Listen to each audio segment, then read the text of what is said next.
I was 14 years old when my parents stopped paying for my food, clothes, and school supplies. Most people assume that kind of thing happens because a family is struggling financially, but that wasn't our situation. My parents had money for everything they wanted. My dad paid for expensive sports channels, my mom loved shopping, and takeout food showed up at our house several times a week. The only thing they suddenly couldn't afford was me. It started when I was 12. One afternoon, my mother was signing a permission slip for school when she casually told me that I was old enough to start paying for my own lunches. At first, I thought she was joking. When I realized she wasn't, I laughed nervously and waited for her to smile. She never did. Instead, she told me that learning responsibility early would make me stronger. A few days later, I asked for notebooks because I had filled all my old ones. She told me to earn money and buy them myself. When my shoes started falling apart, she said the same thing. Soon, every basic thing I needed became my responsibility. At school, I tried to act like everything was normal, but it wasn't. I watched my classmates pull out new notebooks, fresh pencils, and packed lunches while I carefully counted every dollar I had. The worst part wasn't being poor. The worst part was pretending I wasn't. I hated asking teachers for extra paper because I couldn't afford supplies. I hated wearing the same worn-out clothes over and over again. Every time someone noticed, I felt embarrassed. Meanwhile, my parents acted like they were doing me a favor. Dad loved telling relatives how independent I was becoming. Mom would proudly tell people that they were teaching me the value of hard work. Everyone praised them for their parenting, and nobody knew I was surviving because I had no other choice. By the time I turned 13, I had started babysitting after school and walking dogs on weekends.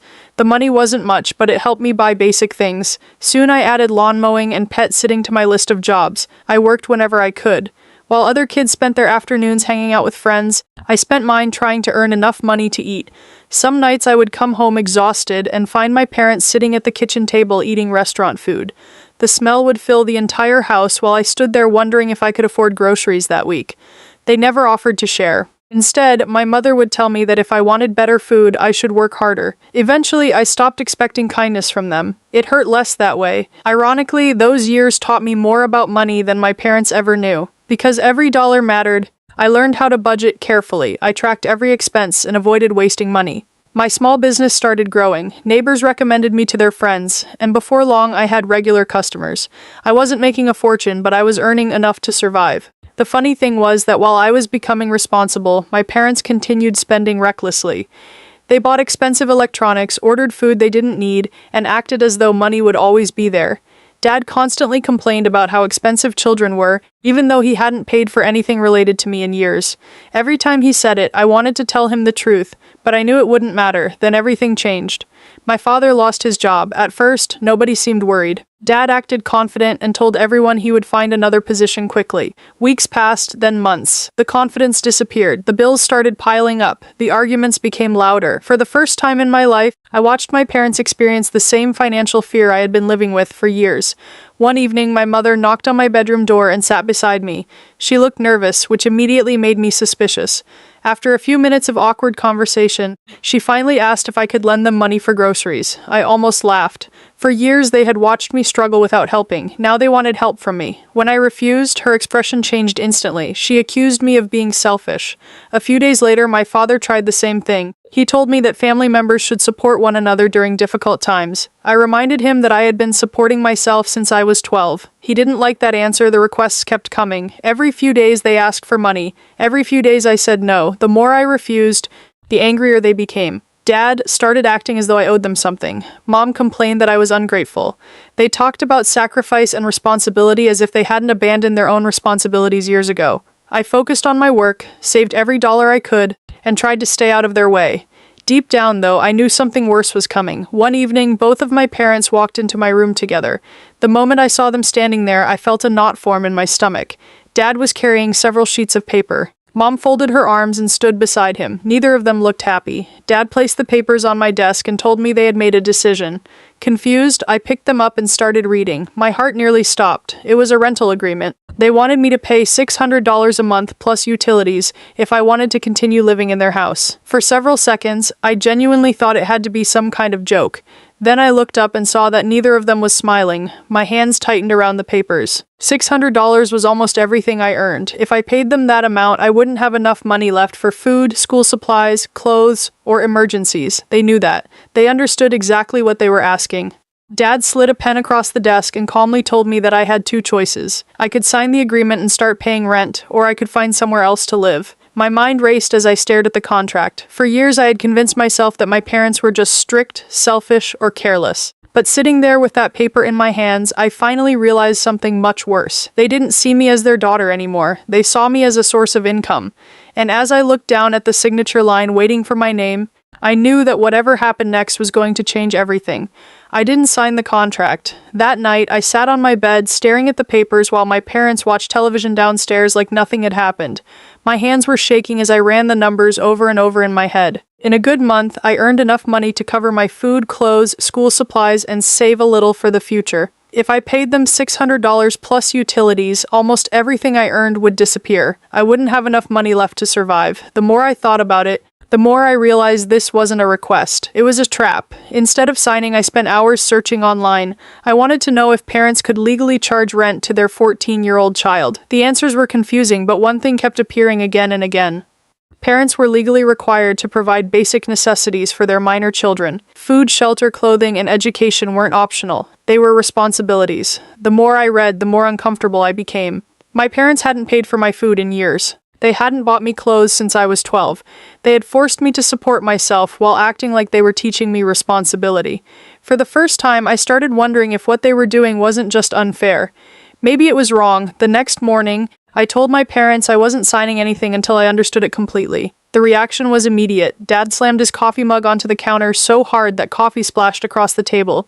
He accused me of being disrespectful and ungrateful. Mom jumped in, saying I thought I was smarter than everyone else because I made a little money. I stood there listening while they took turns yelling at me. Then I grabbed my backpack and left for school before the argument could get worse.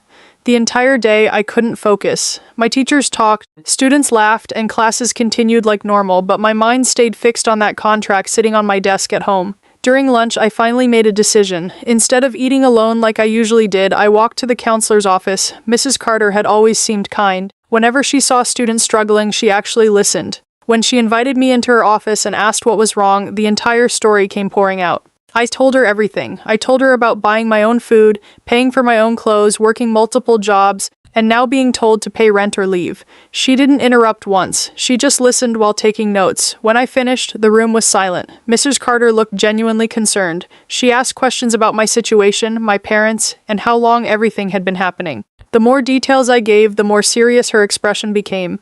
Finally, she leaned back in her chair and told me something I never expected to hear. What they're doing isn't normal. Those 4 words hit me harder than anything. For years, my parents had convinced me this was normal. They told me other teenagers worked for everything they had. They told me I was learning valuable lessons. Hearing an adult say otherwise felt strange. Mrs. Carter explained that parents had legal responsibilities toward their children. She couldn't give legal advice herself, but she knew people who could. Before I left her office, she helped me contact a legal aid service and arranged a meeting with an attorney. For the first time in years, I felt like someone was actually on my side. A few days later, I met a lawyer named Daniel Lawson.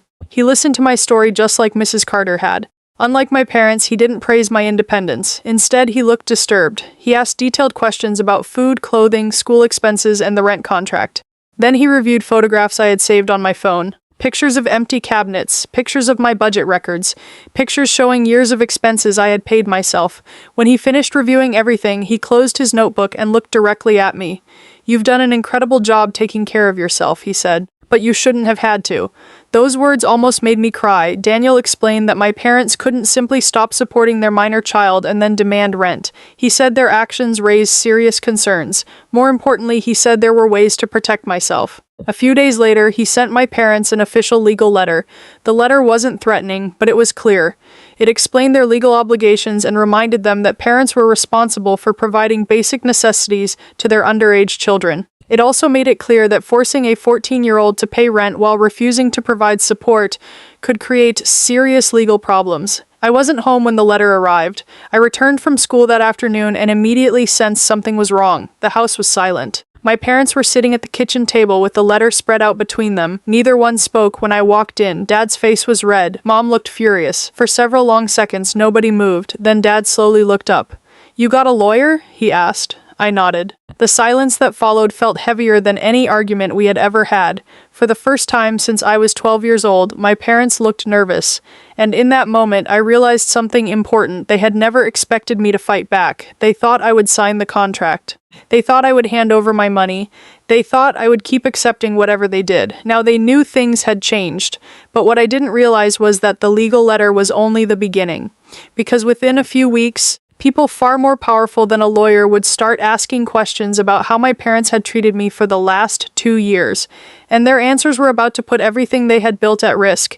The weeks after the lawyer's letter arrived were some of the strangest of my life. My parents stopped yelling about rent, but that didn't mean things improved. Instead, they became cold and distant. They rarely spoke to me unless absolutely necessary, and when they did, their voices carried a bitterness that was impossible to ignore. It felt like they blamed me for everything.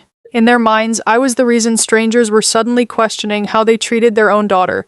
Meanwhile, I focused on school, work, and keeping detailed records of everything happening at home, just as Daniel had advised. Every time the pantry was locked, I took a picture. Every time I was denied access to food, I documented it. Every receipt, every expense, every conversation went into a folder on my phone. Mrs. Carter continued checking on me regularly. She helped me catch up on schoolwork because the stress had started affecting my grades. For the first time in years, I wasn't carrying the entire burden alone. Knowing there were adults who believed me gave me strength, but even with their support, I couldn't shake the feeling that something bigger was coming. That feeling proved correct when I received a phone call from a woman named Ms. Donovan. She introduced herself as a child welfare caseworker. The moment I heard those words, my stomach dropped. Apparently, after reviewing the information provided by my lawyer and school counselor, the agency had decided to investigate. Ms. Donovan explained that she needed to visit our home, speak with everyone involved, and determine whether my basic needs were being met. Part of me felt relieved because someone was finally taking the situation seriously. Another part of me was terrified about how my parents would react. When I told them about the visit, panic spread through the house. Mom immediately began cleaning everything. Dad spent hours walking around rehearsing explanations. They suddenly stocked the refrigerator with food and filled the pantry with groceries. It was almost funny watching them pretend to be caring parents after years of neglect. The house looked better than it ever had. If someone walked in without knowing the truth, they would have thought I was living with perfect parents. The day Ms. Donovan arrived, she spent nearly 3 hours at our house. She started by talking to my parents. Dad insisted they were teaching me responsibility. Mom claimed I had always been independent and enjoyed earning my own money. They painted themselves as loving parents trying to prepare their daughter for adulthood. Listening to them was surreal because they sounded so convincing. Then Ms. Donovan asked to speak with me alone. That was when everything changed. I showed her my budget notebooks. I showed her years of records proving I had paid for my own food, clothes, school supplies, and personal expenses. I showed her photos of empty cabinets and screenshots documenting everything that had happened. She examined every piece of evidence carefully without saying much. The more she looked, the quieter she became. Afterward, she inspected the entire house herself. She checked the pantry, the refrigerator, and even asked questions about my daily routine. Unlike my parents, she wasn't interested in excuses. She wanted facts. When everyone finally sat down together in the living room, the atmosphere felt tense. Miss Donovan looked directly at my parents and calmly explained that what they had been doing was unacceptable. She reminded them that parents were legally responsible for providing food, clothing, and other necessities to their children. Charging rent to a 14-year-old while refusing to meet those responsibilities crossed a serious line. For once, my parents had no clever response. They sat there silently while someone in authority told them exactly what they didn't want to hear. Before leaving, Ms. Donovan informed them that the case would remain open. There would be follow-up visits, continued monitoring, and expectations they would have to meet. If conditions didn't improve, further action could be taken. The second her car disappeared down the street, my parents' fake smiles vanished. Dad stormed into the kitchen muttering under his breath. Mom looked furious. Neither one blamed themselves. Instead, they blamed me. For days, they barely spoke. The rent contract disappeared. The pantry lock came off. Food suddenly became available. But it wasn't because they had changed. It was because they knew someone was watching. Over the next month, more changes followed. Dad finally found a job working night shifts at a warehouse. The work was exhausting, but it brought money back into the house. Mom got a part-time retail job. For the first time in years, they were both working and contributing instead of looking for shortcuts. At first, I thought maybe they had learned something. Then I overheard one of their arguments. Dad was furious because he had to sell his golf clubs to cover debt payments. Mom complained about canceling subscriptions and cutting unnecessary expenses. Neither one talked about the mistakes they had made. Instead, they complained about being forced to live within their means. That conversation taught me something important. The investigation had changed their behavior, but it hadn't changed who they were. Fortunately, I no longer needed them to change. While they struggled with the consequences of their choices, my own life started moving forward. My grades improved, my business continued growing, work became more stable. For the first time in years, I could focus on building a future instead of simply surviving. Then one afternoon, Mrs. Carter called me into her office with a smile on her face. She told me about a dual enrollment program that allowed high school students to earn college credits early. The program covered tuition, books, and transportation costs. It was an opportunity I had never even considered possible. As she explained the details, something inside me shifted. For years, my goal had been survival. Now, for the first time, I was thinking about the future, a real future, one that didn't depend on my parents, one that belonged entirely to me. And a few months later, a single email would arrive that would prove all my hard work had been worth it. But it would also force my parents to face a painful reality they had spent years trying to ignore. A month after the investigation began, life finally started feeling stable. The constant fear that had followed me for years slowly faded. The pantry remained unlocked, there was food in the refrigerator, and for the first time since I was 12, I wasn't worrying every day about how I would afford my next meal. My parents still weren't warm or affectionate, but they had stopped treating me like a source of income. More importantly, they knew someone was paying attention. Ms. Donovan continued making regular visits, and every time she arrived, my parents acted like model citizens. The difference was that now they understood there would be consequences if they returned to their old behavior. While things at home slowly improved, my focus shifted toward the future. I threw myself into school and work. The business I had built from babysitting, lawn care, and pet sitting continued growing. I had loyal customers, steady income, and more confidence than I had ever felt before. Instead of spending every dollar just to survive, I was finally able to save money. For the first time, college no longer felt like an impossible dream. Then one afternoon, while I was finishing homework, an email notification appeared on my phone. My hands froze. It was from the dual enrollment program. For several seconds, I couldn't bring myself to open it. I had worked so hard for this opportunity that I was terrified of being disappointed. Finally, I took a deep breath and clicked. The first sentence made my eyes fill with tears. I had been accepted, not only accepted, but awarded a SAL scholarship that covered my books and transportation costs. Starting the following year, I would be taking college classes while finishing high school. It felt unreal. For years, I had been fighting just to get through each day. Now I had a real path toward a future I had built myself. I printed the letter and carried it downstairs. Part of me hoped my parents would finally be proud of me. Maybe they would recognize how hard I had worked. Maybe they would realize everything I had accomplished despite the obstacles they had placed in my path. Dad read the letter first. "That's good," he said. Then he handed it to Mom. She glanced at it and nodded. "That should save money on college later." That was it. No congratulations. No excitement, no pride. Just a practical comment about money. For a moment, I felt the old disappointment creeping back. Then something unexpected happened. I realized their reaction didn't matter anymore. Years earlier, that response would have devastated me. I would have spent days wondering why I wasn't enough. But sitting there, holding that acceptance letter, I understood something important. Their approval was never going to fill the emptiness they carried inside themselves, and I didn't need it. A few weeks later, we attended another meeting with Mrs. Carter and Ms. Donovan. A formal agreement was written and signed. It clearly stated that I would not pay rent while I was a minor. It outlined my household responsibilities and confirmed that my parents would continue providing food and access to basic necessities. Everyone signed the document. For the first time in years, there were clear boundaries. There would be no more surprise contracts, no more threats. No more attempts to take my earnings. As months passed, more changes followed. Dad kept working at the warehouse. The long shifts humbled him in ways nothing else had. Mom continued attending financial literacy classes through her job. They sold expensive items they couldn't afford and slowly paid down debt. It wasn't easy for them, and they complained often, but they were finally learning lessons they had spent years trying to teach me. The irony wasn't lost on me. At 12 years old, they had claimed they were teaching me responsibility. In reality, responsibility was something I had taught myself. One evening, we sat together eating dinner. Nothing special, just baked chicken, rice, and vegetables. The conversation was ordinary. Dad talked about work. Mom mentioned a difficult customer at her store. I shared news about a new lawn care client. There were no arguments, no discussions about money, no accusations, just a normal family dinner. It wasn't perfect. We weren't suddenly a happy family. The damage from those years couldn't disappear overnight, but it was peaceful, and after everything that had happened, peace felt like a victory. Looking back now, I realized the biggest lesson wasn't about money at all. It was about asking for help. For years, I believed I had to solve every problem by myself. I thought strength meant carrying everything alone. But if I hadn't walked into Mrs. Carter's office that day, nothing would have changed.